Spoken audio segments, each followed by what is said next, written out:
Yun, ayos. Harvest mode tayo. Ang dami nating nadali.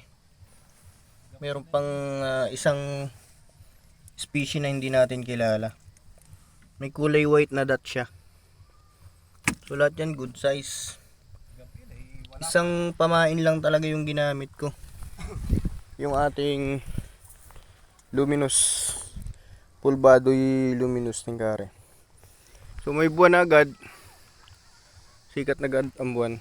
Maganda pala siya. Ang full body luminous sa oras ng 4 to 5 PM. Alas 3 pa ako nag-start ng fishing, halos wala pang kumagat. So nung ginamit ko tong full body luminous, alas 4 hanggang 5:30 ng hapon, yung harvest. Panalo. Yan. Ang dami. Grabe, sunod-sunod.